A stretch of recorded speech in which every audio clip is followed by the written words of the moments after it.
Em dezembro de 1994, a pequena cidade de Catasauqua, na Pensilvânia, respirava o espírito natalino. Mas para Joanne Katrinak, de 26 anos, aquele Natal tinha um significado especial. Seria o primeiro de seu filho, Alex, de apenas 3 meses. Joanne era uma mulher vibrante, descrita como uma pessoa otimista e de espírito livre, que havia deixado sua vida agitada no Bronx, em Nova York, para construir um lar tranquilo ao lado de seu marido, Andrew. No dia 15 de dezembro, ela se preparava para uma tarde comum de compras natalinas com a sogra, tendo inclusive economizado dinheiro secretamente para presentear o marido. Por volta das 13h, ela fez uma última ligação confirmando que estava pronta para sair. No entanto, ela e o pequeno Alex nunca chegaram ao destino. O que começou como uma tarde de preparativos festivos transformou-se rapidamente em um pesadelo que mobilizaria o FBI e desafiaria as técnicas investigativas da época. O desaparecimento súbito da jovem mãe e seu bebê deixou para trás uma casa com sinais sutis de violência e um rastro de mistérios que perduraria por meses, escondendo uma trama de obsessão e segredos do passado que ninguém poderia imaginar.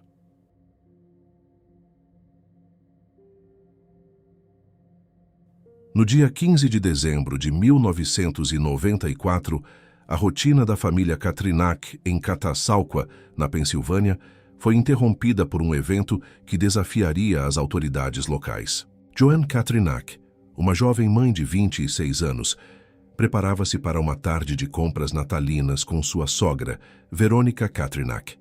Por volta das 13h15, Joanne realizou uma ligação telefônica para confirmar que ela e seu filho, Alex, de apenas 3 meses, já estavam prontos para sair de casa. Durante a conversa, Joanne informou que o bebê já estava devidamente vestido e que ela partiria em instantes para buscá-la. No entanto, Joanne nunca chegou ao destino combinado e o contato cessou abruptamente após essa última confirmação.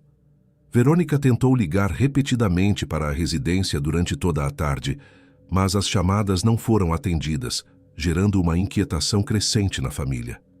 Andrew Katrinak, marido de Joanne, retornou do trabalho na área da construção civil por volta das 18h30. Ao chegar na residência localizada na Front Street, ele percebeu imediatamente que o carro da esposa não estava na garagem e que a casa estava vazia.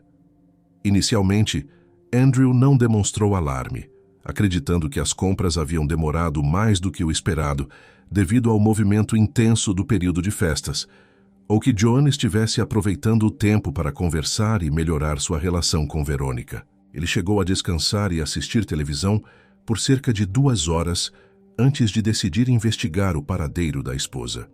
Foi somente após ligar para a casa de sua mãe que Andrew descobriu que Joanne jamais havia aparecido para o compromisso das 13h. Diante dessa revelação, o clima de normalidade deu lugar ao desespero, e Andrew começou a telefonar para vizinhos, amigos e membros da família Connor, parentes de Joanne, em busca de qualquer informação que pudesse explicar o sumiço repentino da mulher e do bebê. A investigação particular de Andrew dentro da própria casa revelou indícios perturbadores de que algo errado havia ocorrido no local. Ao descer até o porão, ele notou que o cadeado da porta externa, que dava acesso ao quintal da propriedade, havia sido arrancado ou severamente danificado, indicando uma possível entrada forçada. Outro detalhe alarmante foi o corte intencional de um dos cabos da linha telefônica dentro daquela área. A residência operava com 2 linhas independentes. O cabo danificado desativou especificamente o aparelho localizado no quarto, enquanto o telefone da cozinha permaneceu funcional, permitindo que Andrew fizesse as chamadas iniciais. Além dos danos estruturais, notou-se que apenas alguns itens específicos haviam desaparecido da casa: a jaqueta de couro de Joanne e a bolsa de fraldas do pequeno Alex. Curiosamente, não existiam outros sinais de violência, manchas de sangue ou desordem nos cômodos principais, o que confundiu as primeiras impressões sobre o caso. Quando Andrew finalmente acionou a polícia local, por volta das 22h30, os oficiais demonstraram uma relutância significativa em tratar o caso como um crime grave. Os agentes sugeriram que Joan, sendo uma mulher adulta e independente, poderia simplesmente ter decidido abandonar o marido por conta própria para iniciar uma nova vida ao lado de um parceiro desconhecido. A polícia baseou essa hipótese no fato de Joan ter levado o bebê, o carro e economias que guardava secretamente para comprar um presente de Natal para Andrew. Mesmo após Andrew apontar o cadeado quebrado e o fio telefônico cortado, os policiais desvalorizaram as evidências, alegando que apenas a trava estava danificada e não a porta inteira, o que não sustentaria a tese de uma invasão violenta. Assim, a patrulha deixou o local sem registrar oficialmente o desaparecimento, forçando a família a organizar buscas por conta própria durante a madrugada. As buscas informais renderam um resultado concreto, por volta das 3 horas da manhã do dia 16 de dezembro, quando o pai de Andrew localizou o veículo de Joan. O Toyota 1992 estava estacionado no pátio de um bar conhecido como Tavern, situado a apenas uma rua de distância da casa dos Katrinak. A posição do automóvel chamou a atenção imediata dos familiares. Ele estava estacionado de ré, uma manobra que Joan detestava e evitava realizar por ter grande dificuldade técnica. No interior do carro, foram encontrados o assento de bebê de Alex, as chaves originais no contato e diversos pertences pessoais que Joan normalmente carregaria. Além disso, os investigadores que analisaram o veículo posteriormente notaram que o banco do motorista estava ajustado em uma posição muito recuada, sugerindo que a última pessoa a dirigir o automóvel era significativamente mais alta que Joan. O fato de o carro estar coberto por uma camada de gelo confirmava que ele estava parado ali há muitas horas, possivelmente desde o período da tarde do dia anterior. Cerca de 100 metros adiante do local onde o carro foi deixado, Andrew encontrou um conjunto de chaves reserva de sua própria casa jogado no chão.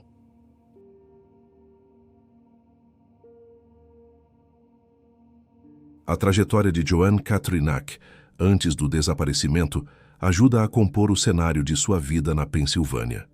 Nascida no Bronx, em Nova York, em uma família tradicional de raízes italianas, ela era a filha mais nova de Dave e Sarah Connor.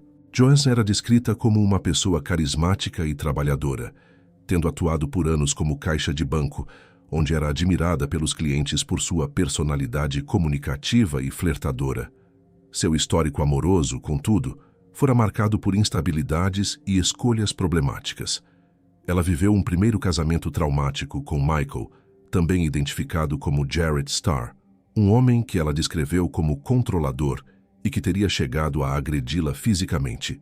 Esse matrimônio durou apenas 5 meses e terminou de forma tão conturbada que a irmã de Joan precisou intervir para comunicar o desejo de divórcio ao marido.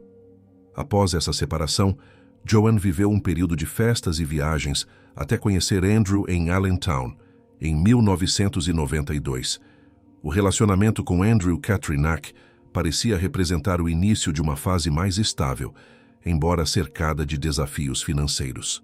Andrew, que já havia sido um boxeador profissional em San Diego antes de retornar à Pensilvânia para trabalhar com marcenaria, era 14 anos mais velho que Joan e visto por seus conhecidos como um solteirão invicto. Eles se casaram em maio de 1993, mas Joan só descobriu a real extensão das dívidas fiscais e empréstimos pendentes de Andrew pouco antes da cerimônia. O casal alimentava o sonho de se mudar para o estado do Colorado, onde Andrew pretendia adquirir um terreno e construir com as próprias mãos uma residência para a família. No entanto, a chegada de Alex em agosto de 1994 alterou essas prioridades imediatas. Embora Joan estivesse encantada com o filho, ela se sentia sobrecarregada pela maternidade e profundamente incomodada com a presença constante da sogra, Verônica. Verônica morava perto e interferia frequentemente na criação do bebê com conselhos não solicitados, o que criava um ambiente de tensão e pressão psicológica para a jovem mãe, que se via isolada e sem sua rede de apoio familiar original na Pensilvânia.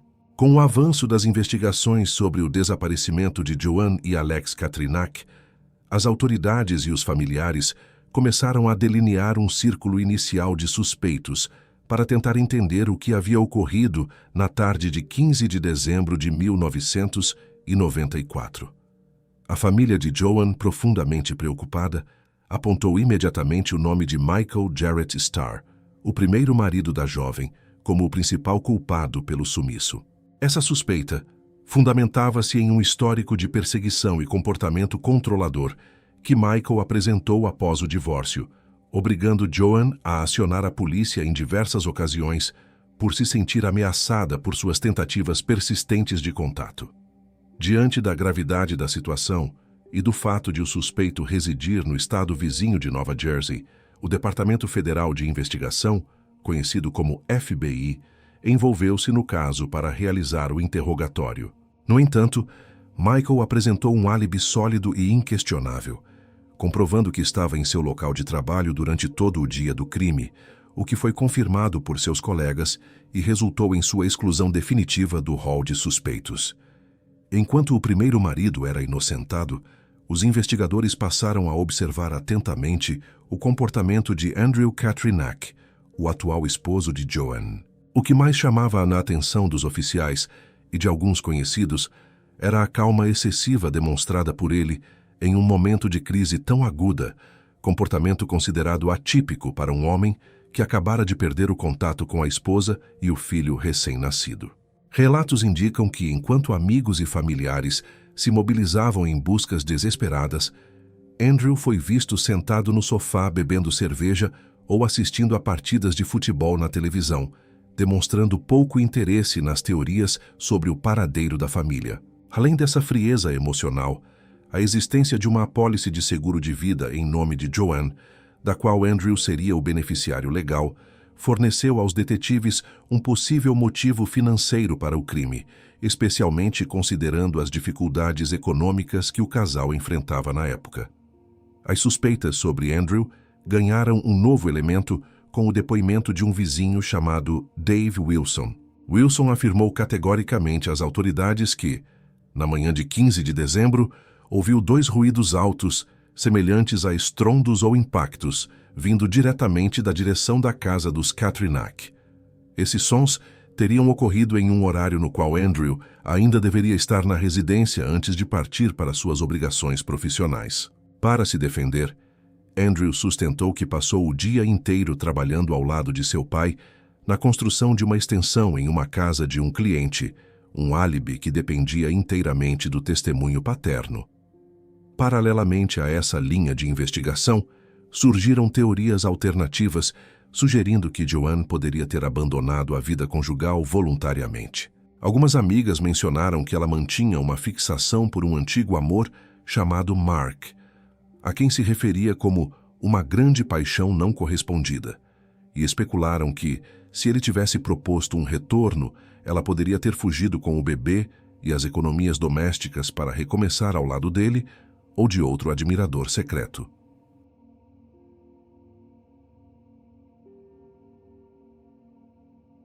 A investigação tomou um rumo inesperado e pessoal quando uma antiga namorada de Andrew procurou a polícia com uma revelação impactante sobre a saúde do suspeito. Ela afirmou com convicção que durante o período em que estiveram juntos, Andrew havia confessado ser estéril e incapaz de gerar filhos, o que colocou em dúvida imediata a paternidade de Alex e sugeriu um possível motivo de fúria por infidelidade. Andrew, ao ser confrontado com essa informação, negou veementemente a esterilidade e explicou que havia mentido para a ex-namorada sobre sua condição física apenas para facilitar o término do relacionamento, pois ela desejava ter filhos e ele não queria continuar o vínculo. Para encerrar essa controvérsia, exames de DNA foram realizados e confirmaram, de maneira técnica e definitiva, que Andrew era realmente o pai biológico do pequeno Alex. Apesar da confirmação da paternidade, Andrew continuou no centro das atenções policiais e aceitou submeter-se a 2 exames de detector de mentiras, conhecidos como polígrafos. Embora tenha respondido satisfatoriamente às perguntas diretas sobre seu envolvimento no desaparecimento, a máquina indicou uma reação de engano quando ele foi questionado se estava tentando ocultar qualquer informação relevante sobre o caso. Andrew justificou essa falha, alegando que, por vergonha, havia limpado o quarto do casal antes da chegada dos peritos, pois ele e Joan haviam tido relações íntimas naquela manhã e ele não queria que os oficiais vissem a desordem deixada no ambiente. Tentando desviar o foco da investigação, ele insistiu na história de que uma misteriosa caminhonete preta estaria circulando e vigiando a residência nos dias que antecederam o crime. Entretanto, as autoridades conversaram com os vizinhos e comerciantes locais e ninguém mais confirmou ter visto tal veículo na vizinhança, o que aumentou o ceticismo dos investigadores. O mistério, que já durava quase 4 meses, teve um desfecho trágico em 9 de abril de 1995, quando o agricultor Paul Kowalczyk realizava trabalhos rotineiros em seu campo na gmina de Heidelberg. O Ronick avistou o que parecia ser uma pilha de roupas descartadas na borda de uma área arborizada isolada e, ao se aproximar, descobriu os corpos em decomposição de uma mulher e de uma criança. O local do achado ficava a uma distância aproximada de 22 quilômetros da residência dos Katrinak, embora outras fontes mencionem uma distância de 40 quilômetros. O cenário era desolador. O corpo de Joan estava estendido de costas e o pequeno Alex havia sido colocado cuidadosamente sobre o peito de sua mãe. Próximo aos restos mortais, os peritos encontraram objetos que Joan carregava no dia em que desapareceu, como uma torba de fraldas em padrão xadrez, uma garrafa de leite e um chocalho de plástico em formato de telefone, que pareciam ter sido deixados cair pelo caminho entre a estrada e o local final dos corpos. A identificação das vítimas foi facilitada pelo fato de as roupas nos corpos corresponderem perfeitamente à descrição detalhada que Andrew havia fornecido à polícia, incluindo a jaqueta de couro que Joan usava. Os exames dentários confirmaram oficialmente as identidades de Joan e Alex Katrinak. A localização escolhida para o crime revelava informações cruciais sobre o assassino. Tratava-se de um terreno extremamente afastado, utilizado principalmente por cavaleiros em trilhas rurais, e que permaneceu intocado por meses até a descoberta acidental pelo agricultor. Para os investigadores, o fato de os corpos terem sido deixados em um lugar tão específico e de difícil acesso indicava que o autor do crime possuía um conhecimento geográfico prévio e profundo daquela região de Heidelberg. O laudo da necropsia detalhou a extrema violência sofrida pelas vítimas e permitiu aos peritos criminais reconstruírem os momentos finais de Joan. A análise forense revelou que a jovem foi atingida por um único disparo de arma de fogo, calibre 22, localizado logo abaixo do olho direito. No entanto, esse tiro não foi a única causa do trauma, pois Joan também apresentava 19 fraturas e lesões brutais na cabeça e no rosto, causadas por golpes repetidos com um objeto contundente e pesado. Os investigadores desenvolveram a teoria de que o assassino tentou utilizar a arma para disparar mais vezes, mas o mecanismo falhou ou travou após o primeiro tiro, levando o criminoso a usar o próprio pistolet como um porrete para desferir os golpes fatais. No que diz respeito ao bebê Alex, a causa exata da morte foi mais difícil de determinar devido ao estado dos restos mortais, mas as autoridades trabalham com as hipóteses de asfixia ou de que a criança tenha morrido de sede, fome e exposição ao frio após ser deixada viva sobre o corpo da mãe já sem vida. Um dado fundamental revelado pela perícia foi a ausência de qualquer indício de latrocínio ou motivação econômica imediata no local do crime. Joan ainda portava suas joias pessoais, e dentro de seus pertences foi encontrado o dinheiro que ela havia economizado secretamente para realizar as compras de Natal. O estado de preservação das roupas e as evidências biológicas permitiram aos especialistas estimarem que as mortes ocorreram no próprio dia 15 de dezembro, reforçando a tese de que mãe e filho foram assassinados poucas horas após o sequestro em sua residência. Esse conjunto de informações forenses descartou a possibilidade de um roubo que deu errado e direcionou o foco da investigação para um crime de natureza passional ou de vingança pessoal, cometido por alguém com motivações profundas e perturbadoras contra a família Katrinak.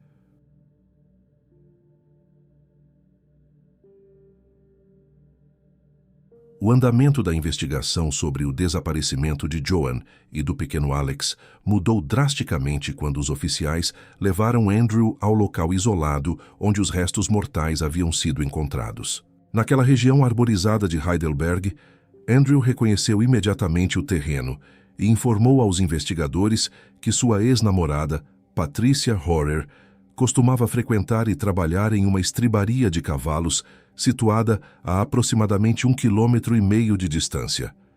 Essa declaração criou uma conexão direta entre a cena do crime e o passado pessoal de Andrew, que até então não havia sido explorada com profundidade. Patricia e Andrew compartilharam um relacionamento longo e complexo de 5 anos, entre os anos de 1984 e 1989, que foi marcado por diversas separações traumáticas e retornos intermitentes. O tempo de convivência entre os dois foi frequentemente desgastado por sérias disputas financeiras, incluindo hipotecas não pagas e fardos econômicos que Andrew supostamente não liquidou, deixando Patricia em uma situação financeira difícil. Evidências obtidas através de registros telefônicos detalhados destacaram um conflito específico ocorrido apenas alguns dias antes do cometimento do crime. Os investigadores descobriram que Patricia havia ligado para a residência dos Katrinak no dia 7 ou no dia 12 de dezembro de 1994. Joan foi a pessoa que atendeu o telefone, o que resultou em uma altercação verbal áspera e muito desagradável entre as duas mulheres. Durante essa troca de palavras, Joan disse a Patricia de forma enfática para parar de ligar para sua casa, ressaltando que Andrew era agora um homem casado, possuía um filho recém-nascido e não guardava qualquer interesse em manter contato com uma ex-namorada do passado. Embora Patricia residisse no estado da Carolina do Norte na época, os registros de chamadas de sua casa mostraram um silêncio suspeito durante o período crítico do crime. Nenhuma chamada telefônica foi realizada de sua residência nos dias 14 e 15 de dezembro, o que era um comportamento altamente incomum para seus hábitos de comunicação diários. Essa lacuna sugeriu que ela poderia ter viajado 700 quilômetros de distância até a Pensilvânia para realizar o ataque. Conforme Patricia Horer se tornava a principal pessoa de interesse no caso, seu álibi apresentado inicialmente começou a desmoronar sob o rigoroso escrutínio policial. Ela alegou às autoridades que na manhã de 15 de dezembro havia visitado um solário para se bronzear e que passara a noite em um clube de dança particular na Carolina do Norte. No entanto, os investigadores visitaram o solário mencionado e descobriram que a declaração da suspeita era completamente falsa. A proprietária do estabelecimento confirmou que o salão esteve fechado durante todo aquele dia devido à celebração do aniversário de seu marido. Ao voltarem a atenção para o clube de dança, os policiais revisaram os registros de convidados obrigatórios, onde cada membro era estritamente exigido a assinar a entrada e a saída do local. Embora Patricia fosse uma visitante frequente que costumava assinar o livro de registro, não existia qualquer anotação de sua presença no dia exato em que Joan e Alex desapareceram de sua casa. A investigação avançada revelou ainda que Patricia havia tentado fabricar ativamente seu álibi para enganar os detetives. Usando uma escuta autorizada, a polícia gravou uma conversa telefônica entre Patricia e um instrutor de dança chamado William Dorett. Durante essa interação gravada, ela implorou repetidamente para que ele confirmasse sua presença no clube de dança, afirmando que, caso ele não o fizesse, ela seria frita ou severamente prejudicada pelas acusações. Além de sua total falta de uma localização verificável na Carolina do Norte na data do crime, seu conhecimento íntimo da geografia da área de Heidelberg era um sinal de alerta fundamental para os investigadores. Ela havia trabalhado anteriormente em uma estribaria próxima e costumava cavalgar com frequência pelas trilhas exatas onde os corpos das vítimas foram abandonados. Essa familiaridade geográfica significava que ela não precisaria de um mapa para navegar no terreno isolado, ou para selecionar um ponto onde os restos mortais permaneceriam escondidos por tanto tempo. As evidências forenses desempenharam um papel central na ligação técnica de Patricia Rohrer ao assassinato, começando com a descoberta de fibras de cabelo no veículo da vítima. 6 fios de cabelo loiro claro foram recuperados do apoio de cabeça do banco do motorista no carro de Joanne, o qual havia sido deixado próximo à casa da família. Adicionalmente, 2 fios de cabelo loiros com características idênticas foram encontrados presos à bolsa de fraldas de Alex, no local onde os corpos foram depositados. Embora Patricia fosse naturalmente morena, os investigadores obtiveram fotografias de um rodeio ocorrido em Oklahoma, datadas de 1º de dezembro de 1994. Essas imagens fotográficas mostravam claramente Patricia com luzes loiras artificiais ou com o cabelo tingido de uma cor clara, o que combinava perfeitamente com a cor das fibras capilares encontradas nas cenas do crime. Naquela época, a análise de DNA mitocondrial representava uma tecnologia inovadora e de ponta.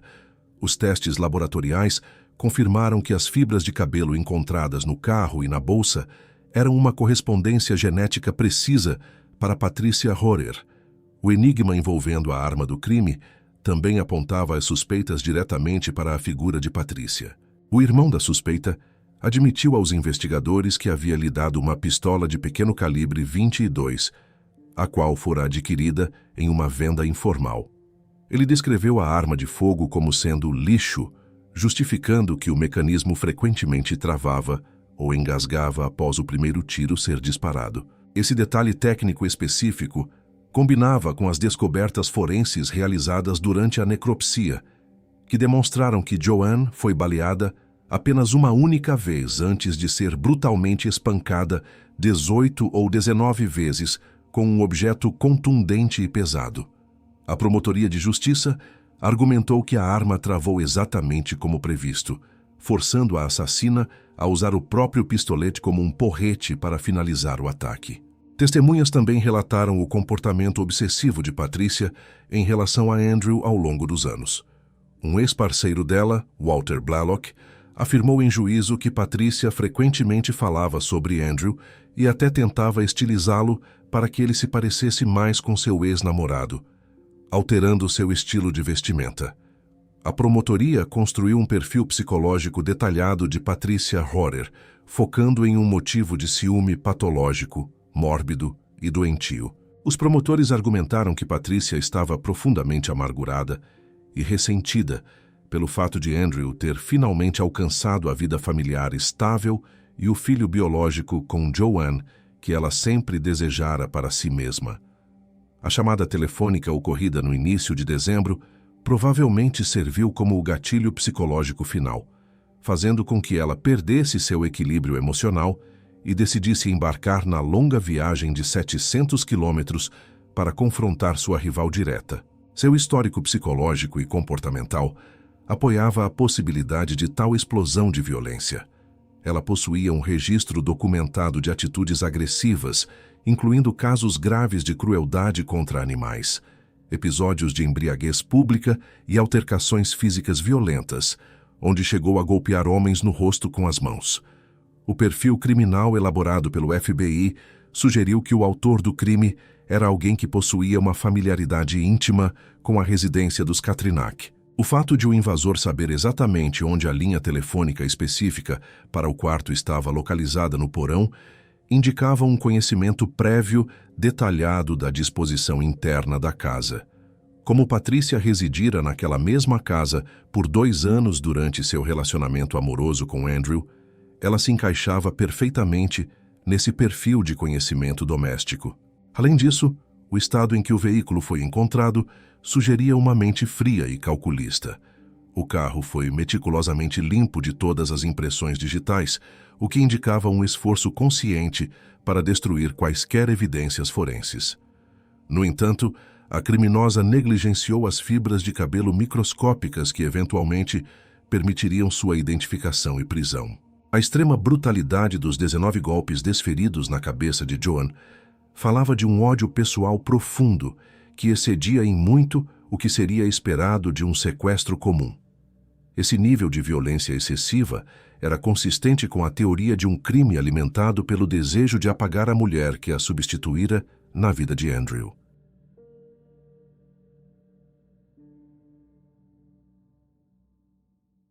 No dia 24 de junho de 1997, a investigação sobre o destino de Joan e Alex Katrinak culminou na prisão de Patricia Rohrer em sua residência, no estado da Carolina do Norte. Naquela ocasião, Patricia já havia reconstruído parte de sua vida e cuidava de sua filha pequena, Nicole, que na época tinha entre 15 e 18 meses de idade. O momento da detenção foi marcado por uma cena de grande impacto emocional, na qual a acusada foi observada pelas autoridades balançando a menina nos braços enquanto se despedia. Relatos dos policiais presentes indicam que Patricia teria pedido perdão à filha, questionando por que havia feito aquilo com ela e afirmando que, se soubesse que seria capturada, jamais a teria trazido ao mundo. Além desse desabafo, testemunhas e oficiais afirmaram que Patricia demonstrou ter consciência da gravidade de sua situação ao mencionar de forma espontânea que nunca mais veria a criança e que seu destino seria a cadeira elétrica, mesmo antes de ser formalmente detalhada sobre as acusações de homicídio que pesavam contra ela. Durante as buscas realizadas na propriedade de Patricia, a polícia localizou evidências físicas que se tornaram pilares para a tese da acusação. No quintal da residência, foram encontradas diversas cápsulas deflagradas de calibre 22.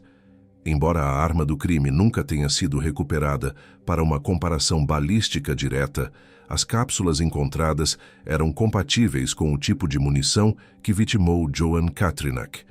O processo também revelou uma complexa rede de ocultação envolvendo os familiares da ré. Apurou-se que a mãe de Patricia teria solicitado a parentes que escondessem uma pistola de calibre 22 logo após o crime. Essa arma teria passado por diversas mãos, sendo entregue a uma cunhada e, posteriormente, enterrada no quintal por um cunhado que temia o envolvimento com as autoridades.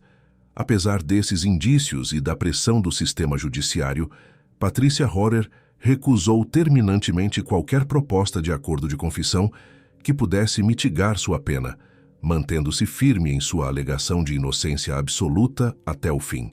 O julgamento formal de Patricia Rohrer teve início em março de 1998.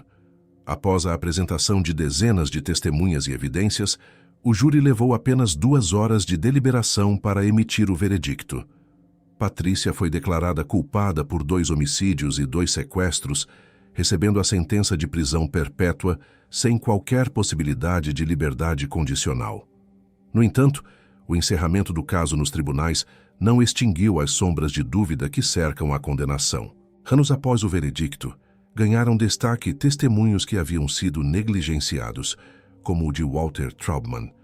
Traubman afirmou ter ouvido uma discussão violenta entre Andrew e Joan exatamente no dia do desaparecimento, em 15 de dezembro de 1994.